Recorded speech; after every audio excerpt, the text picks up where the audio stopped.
Welcome back, bookworms, key lickers and monster cuddlers, to Heartbook Radio. And today we're diving headfirst into a world of magical bargains, convenient marriages and, well, some questionable hygiene practices. We're talking about Unlock the Dark by Sasa. And I'm here to analyse why we all secretly want a cinnamon roll prince to rescue us from our crippling student loan debt. Or, a vengeful god of death, whichever comes first. I'm one bad session away from snapping, folks, so let's make this quick.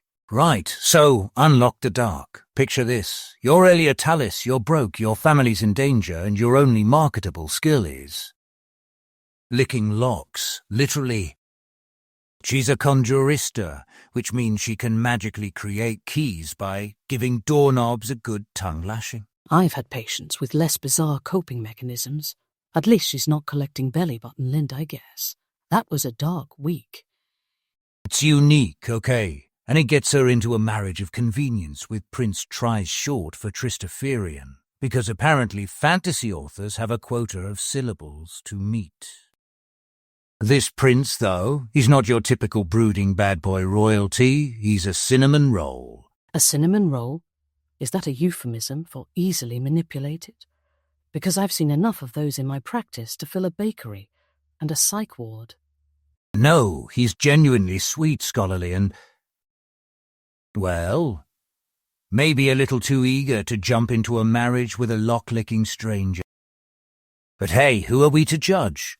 Love is blind, deaf, and apparently has a very poor sense of taste. Literally. Tell me about it. My last relationship ended because I suggested couples therapy. Apparently, self-awareness is a deal-breaker now. Anyway, the plot, it's fast-paced, full of twists and turns. Ilya's trying to protect her family. There's a magical scroll, a vengeful god, and a terrifying monster named Cuddles. Cuddles? Seriously?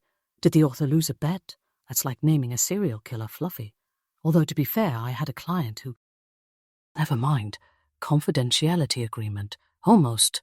It's adorable, and the world building is amazing, at least in the first half. Sasa really paints a picture, colours, furnishings. It's like stepping into a magical Pinterest board.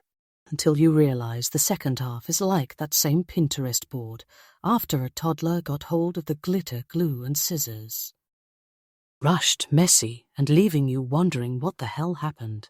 Okay, some readers thought the romance was a bit insta-lovey, and the pacing got a little wonky towards the end. Like the author suddenly remembered they had a deadline and just started throwing plot points at the wall to see what stuck. Classic case of premature plotulation. Happens to the best of us. Or, writers who should have planned a duology. But the family dynamics, Elia's relationship with her siblings is the heart of the story. It's all about sacrifice, resilience, and the lengths we go to for the people we love. Even if it means marrying a prince whose name sounds like a prescription drug. Oh yes, the unbreakable bonds of family. Right up there with don't lick electrical sockets and therapy is cheaper than a divorce on the list of things people ignore. And the magic system, it's not just Elias. Unique talent, there's magic tied to baking sewing. It's like a magical Etsy shop exploded. So basically, Martha Stewart meets Harry Potter. I can see the appeal. Although, I'd pay good money to see Martha Stewart conjure a key out of a particularly stubborn pickle jar. The dialogue can be a bit juvenile, especially in the romantic scenes. One reviewer called it constant bedroom eyes. It's all very post-13, though. Sweet, not spicy. Bedroom eyes. That phrase alone gives me hives. It reminds me of my ex. And the restraining order. Let's move on. Right. So overall, Unlock the Dark is a fun, fast-paced read with a unique magic system and a heartwarming focus on family. It's perfect for fans of romantasy, especially if you like your princes cinnamon rolled. And if you're looking for a book that perfectly encapsulates the feeling of having a great idea, starting strong and then completely losing control of the narrative halfway through. Well, this is your book. It's relatable in a tragically flawed kind of way, like my life.